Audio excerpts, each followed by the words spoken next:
नमस्कार दोस्तों, मेरे इस नए वीडियो में आप सबका स्वागत है। इस वीडियो में आप लोगों को व्यंजन संधि के बारे में पढ़ाऊंगा, जो संधि का दूसरा भेद है। पिछले वीडियो में आप लोगों को स्वर संधि के बारे में पढ़ाया था। इस वीडियो में व्यंजन संधि के बारे में पढ़ा रहा हूं। तो चलिए शुरू करते हैं। व्यंजन संधि, इसकी डिफिनेशन क्या है? तो व्यंजन के बाद यदि किसी स्वर या व्यंजन के आने से उसमें जो परिवर्तन या विकार उत्पन्न होता है उसे व्यंजन संधि कहते हैं। जैसे आप देख लीजिए, जगत प्लस अम्बा जगदम्बा। अब यहाँ डिफिनेशन क्या है? व्यंजन के बाद त क्या है? इसमें हलंत लगा हुआ है, अर्थात इसमें से स्वर हटा हुआ है, तो त व्यंजन है। और व्यंजन के बाद कोई स्वर या व्यंजन है, व्यंजन आ जाए स्वर आ जाए, जो भी आ जाए, तो यहाँ पर स्वर आया है, तो त के बाद क्या आया है? स्वर। ये व्यंजन है और ये स्वर है, तो दोनों के मिलने से जो विकार उत्पन्न होता है उसे व्यंजन संधि। तो यहाँ देखिए, जगत प्लस अम्बा, यहाँ त व्यंजन है और अ स्वर है। दोनों त और अ मिल करके क्या हो गया है? द में परिवर्तन। तो यही है विकार अर्थात परिवर्तन। तो व्यंजन के बाद यदि किसी स्वर या व्यंजन के आने से उसमें जो परिवर्तन या विकार उत्पन्न होता है उसे व्यंजन संधि कहते हैं। अब ये विकार कैसे उत्पन्न होता है, इसमें परिवर्तन कैसे होता है, इसका कुछ नियम होता है। तो चलिए शुरू करते हैं, इस नियम के बारे में जानते हैं क्या नियम है। तो इसमें पहला नियम इसका क्या है?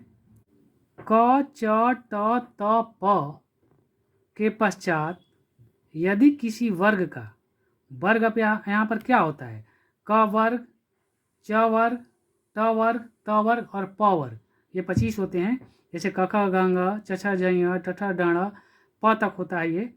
तो कह रहा है कि क च ट त प ये वर्ग है, के पश्चात यदि इसी वर्ग का तीसरा या चौथा वर्ण, अर्थात क के बाद ग आ जाए या घ आ जाए, च के बाद ज आ जाए या झ आ जाए, ट के बाद ड और ढ आ जाए, और त के बाद द ध आ जाए, और प के बाद ब और भ आ जाए, अथवा इनके बाद य र ल व ह आ जाए, या कोई स्वर अ आ इ उ जो भी है कोई स्वर ये आ जाए, तो वह अपने वर्ग का तीसरा वर्ण, अर्थात क च ट त प जो भी है ये अपने वर्ग का तीसरा वर्ण हो जाता है। अर्थात क बदल जाएगा ग में, क ख ग, च बदल जाएगा च छ ज में बदल जाएगा, और ट बदल जाएगा ट ठ ड में बदल जाएगा।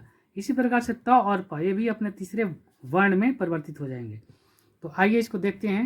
अर्थात इसमें जो वर्ग है वह अपने वर्ग का तीसरा, अर्थात तीसरा फार्मूला, इसमें तीसरे वर्ण का नियम लागू होता है। अब देखिए यहाँ पर एग्जाम्पल, दिक प्लस दर्शन, दिग्दर्शन। अब देखिए यहाँ पर क आया हुआ है, क दिक प्लस दर्शन, अब द आया हुआ है। कह रहा है कि इसी वर्ग का क च ट त के पश्चात यदि किसी वर्ग का तीसरा या चौथा आ जाए, तो ट ठ द, ट ठ ड द, ये चौथा आया है वर्ग, तीसरा या चौथा आ जाए, तो क किस में बदल जाएगा? अपने तीसरे वर्ग अर्थात ग में बदल जाएगा। तो यहाँ पर देखिए दिक, क और ये द, तो ये किस में बदल गया है? ग में। क बदल गया है ग में। अब यहाँ पर दिक नहीं होगा, दी ग दर्शन, ये तो जेम का त्यों रहेगा, ये क बदल जाएगा, क बदल गया ग में। उसी प्रकार देखिए अच प्लस अंत, च क्या है? यहाँ पर च व्यंजन हुआ, च व्यंजन हुआ, च वर्ग का च है, ठीक है। च के बाद अगर कोई स्वर ये इसमें से कोई आ जाए, या यर अलावा ह में आ जाए, या कोई स्वर आ जाए, तो यहाँ देखिए स्वर आया है, अ क्या है? स्वर है। तो च किसमें बदल जाएगा? च छ ज, अर्थात अपने वर्ग का तीसरे वर्ग में, यहाँ पर लिखा हुआ है अपने वर्ग का तीसरा वर्ण हो जाता है। तो तीसरा वर्ण क्या है? च छ ज।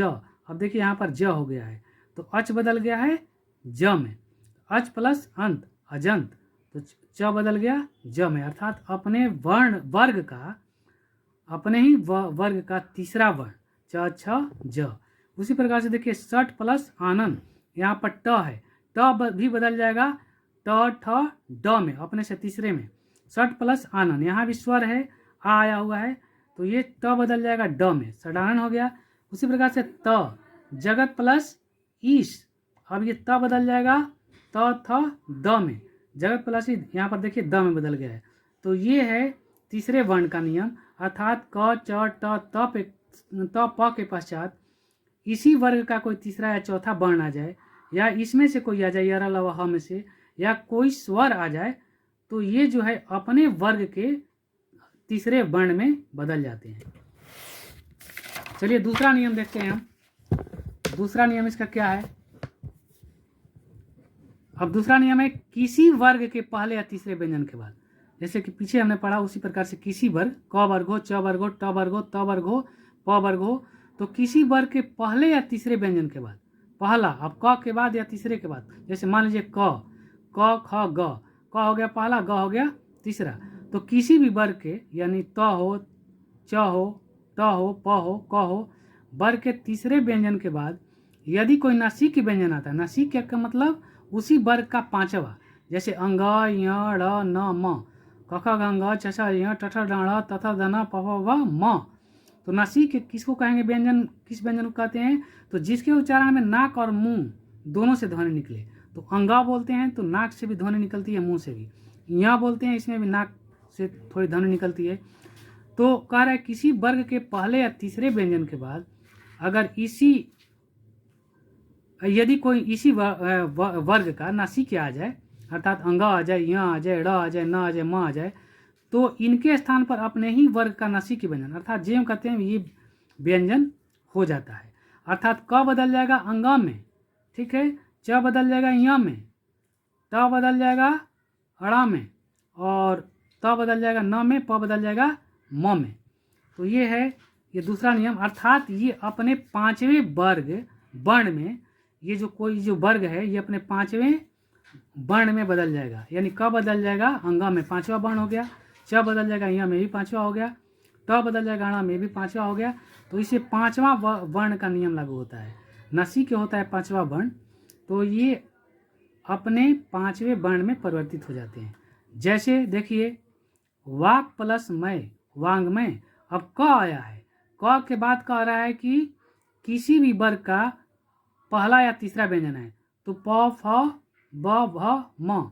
अब देखिए किसी वर्ग के पहले या तीसरे व्यंजन के बाद, पहले किसी वर्ग के पहले, ये पहला हो गया, कोई नसीक किया जाए तो म क्या हो गया, प फ ब भ म, ये नसीक क्या हो गया, पांचवा वर्ण आ गया।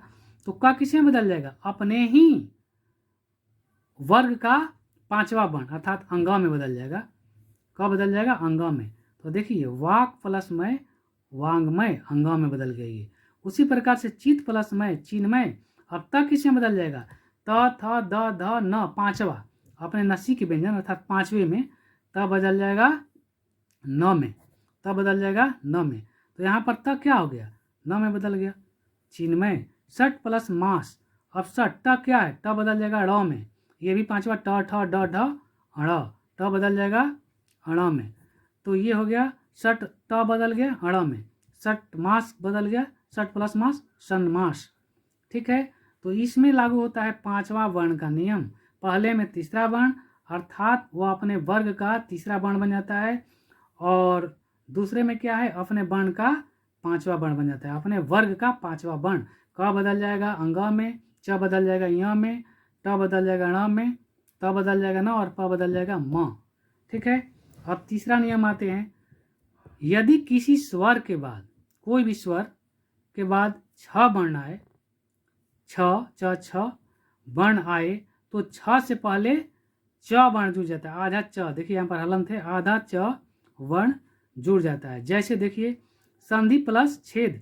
अब संधि कह रहा है ना किसी स्वर के बाद, अब यहाँ स्वर संधि विच्छेद करते हैं तो इन दोनों शब्दों पर देखा जाता है। तो ये शब्द हो गया, ये शब्द हो गया, इसका लास्ट और इसका प्रथम, इसका होता है मेल संधि में, पहले मैं बता चुका हूँ स्वर संधि में।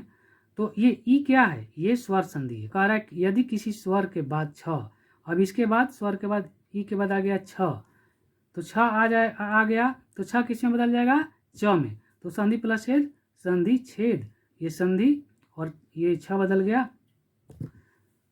छ बदल गया ये च में, आधा च हो गया। इससे पहले च हो जाएगा, बदलेगा नहीं, छ तो जेम कहते में रहेगा, लेकिन इससे पहले च जुड़ जाता है, आधा च, तो संधि छेद।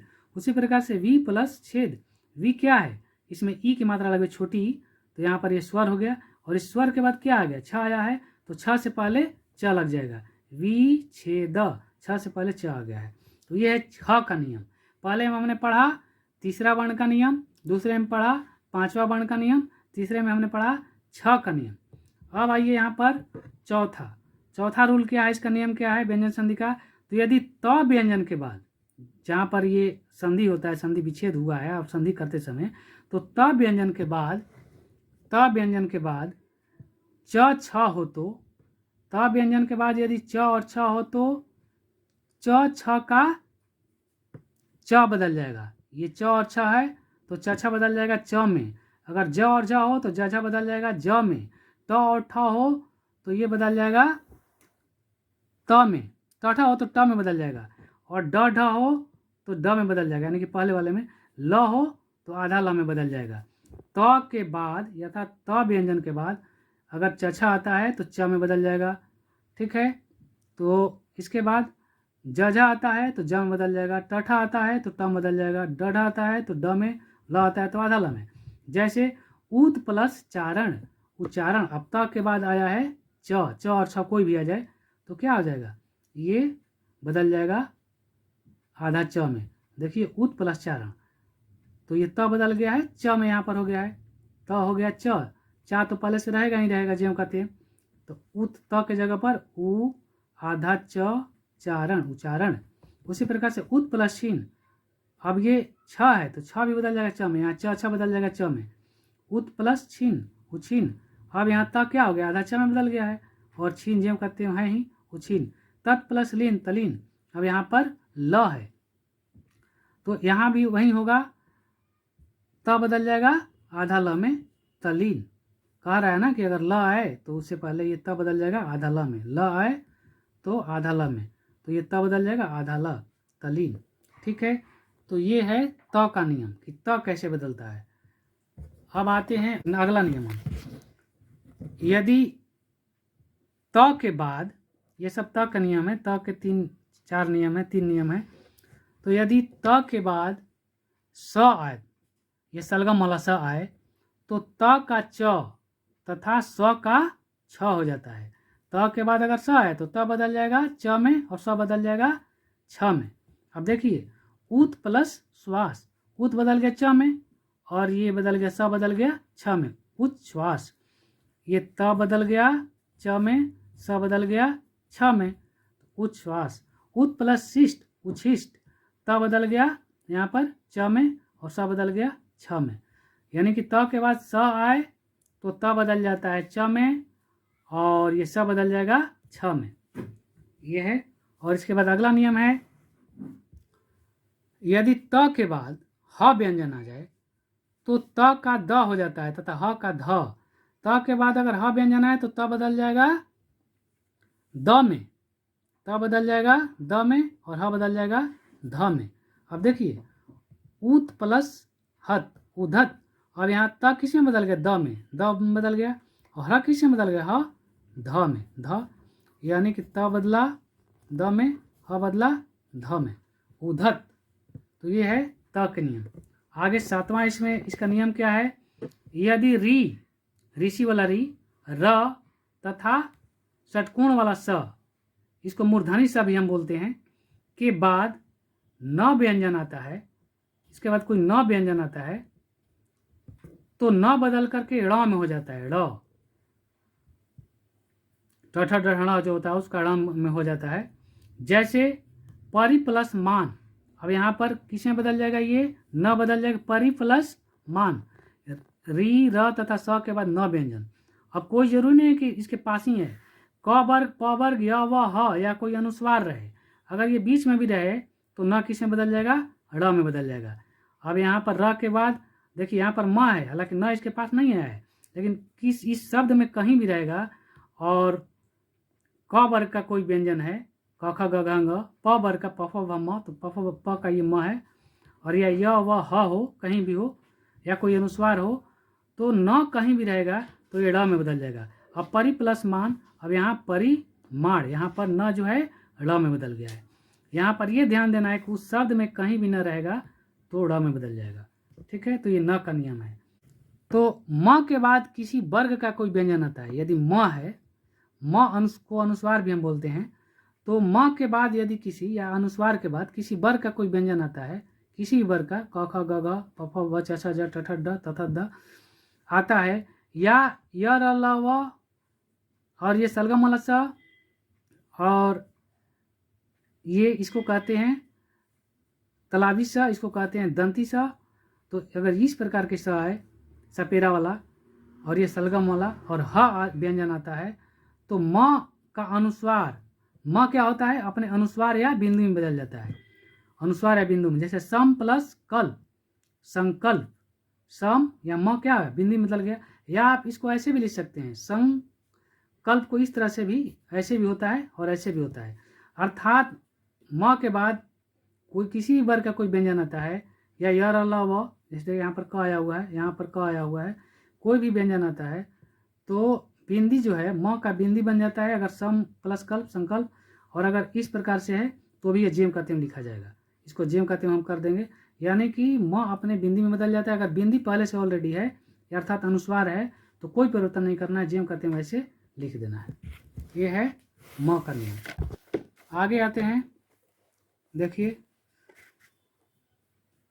नियम है इसका अगला नियम, यदि म के बाद पुनः म व्यंजन आए, म के बाद अगर कोई म व्यंजन आ जाए तो म का द्वित्व हो जाता है, अर्थात इस प्रकार से बदल जाता है और अनुस्वार नहीं होता है। जैसे सम प्लस मति, सम्मति, अब इसमें अनुस्वार नहीं लगाना है। म के बाद अगर म व्यंजन आता है तो ये उससे पहले एक आधा म जुड़ जाता है, जैसे सम प्लस मति, सम्मति। अब यहाँ पर ये जो है मति तो पहले से ही, और ये जो है ये आधा हो जाएगा, आधा अर्थात तो ये इस प्रकार से आ जाएगा म सम्मति। सम प्लस मुख, सम्मुख, सम प्लस मान, समान। तो इस प्रकार से म के बाद ये, म के बाद म आया है, म के बाद म के बाद म, तो ये इससे पहले आधा, ये आधे आधे म में बदल जाएगा। 10वां नियम है, यदि स व्यंजन के पहले अ आ के अलावा, स व्यंजन के पहले, स व्यंजन के पहले अ आ के अलावा कोई अन्य स्वर आए तो स का अर्थात सपेरे वाले स का षटकोण वाला स हो जाता है। जैसे देखिए वी प्लस सम का है ना, स व्यंजन के पहले अ आ के अलावा, यानी कि अ नहीं होना चाहिए, इसके अलावा कोई आ जाए, ई आ जाए, ऊ आ जाए, बड़ी आ जाए, बड़ी ऊ आ जाए, ए आ जाए, आ जाए, तो देखिए यहाँ पर क्या है, ये छोटी ई हो गया, ये ई हो गया, यहाँ पर ऊ हो गया छोटी, और यहाँ पर भी ये ई है छोटी। तो देखिए कह रहा है कि स के पहले अगर कोई अ आ के अलावा अर्थात ये ना हो, इस प्रकार से कोई स्वर आ जाए तो स किस में बदल जाएगा, ये षटकोण वाला स में। तो वी प्लस सम, देखिए यहाँ पर बदल गया है षटकोण वाला में, सु प्लस समा, सुषमा, ये भी बदल गया यहाँ पर, परि प्लस सद, यहाँ पर भी ये बदल गया है। तो ये है व्यंजन संधि का नियम। इसके अपवाद क्या है, अनु प्लस शरण, अनुसरण, इसमें अब नहीं बदला है, ऊ की मात्रा है छोटी ऊ है लेकिन नहीं बदला है। वी प्लस स्मरण, विस्मरण, तो कुछ एक आध अपवाद होते हैं जिसमें नियम, ये नियम सा का नियम लागू नहीं होता, लेकिन बाकी में ये इस प्रकार के ये नियम लागू होते हैं। तो ये है व्यंजन संधि के नियम। और इसको शॉर्ट में, संक्षेप में, इसको 3 5 6 नमस का नियम भी हम कहते हैं।